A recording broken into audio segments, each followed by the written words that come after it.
Ayun mga lods, no, from Taiwan pala to si ma'am.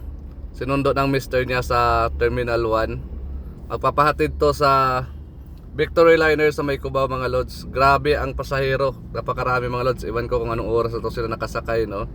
Pagkababa nila mga lods, so balik na naman tayo ng airport. Magsusundo na naman tayo ng galing Taiwan na naman si ma'am at saka si sir. Kaso lang magkaiba sila ng ruta. Transfer na lang natin sa kasamahan natin. Si sir kasi magpapatid sa Cubao, si ma'am naman is magpapatid sa Sampaloc. Transfer natin siya sa kasama natin mga lods.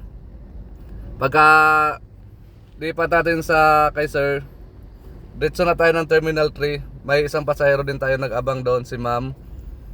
Galing naman to ng Kuala Lumpur, Malaysia. Kagandahan dito mga lods is papunta lang din siya ng Sampaloc, Maynila sa Florida. Tsaka isang bus lang din sila ma'am ng sasakyan, no, pa Cagayan. Maraming salamat ma'am sa binigay mong pasalubong. Di ko in-expect yun, at saka sa pamaskong binigay mo. Si ma'am nagbigay sa atin mga lods is yung sa galing sa Taiwan. So maraming salamat ma'am. Pagkababa nila, diretso naman ulit tayo ng Terminal 3 mga lods. Magsusundo ulit tayo. Si sir naman is galing Dubai to. Papahatid ulit ng Florida.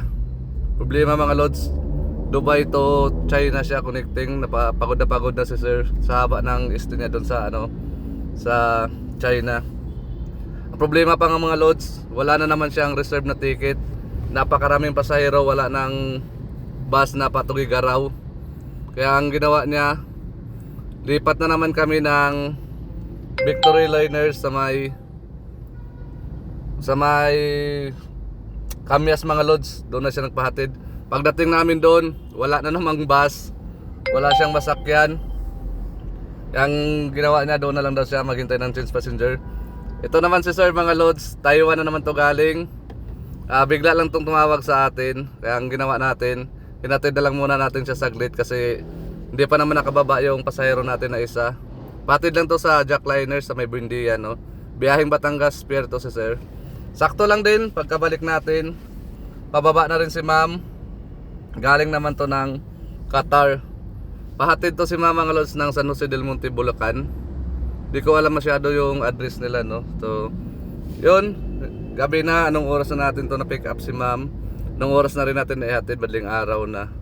Binigyan pa tayo niya mga lods ng souvenir na pera at saka napakaraming chocolate mga lods. So thank you so much ma'am. So, maraming salamat sa binigay mo.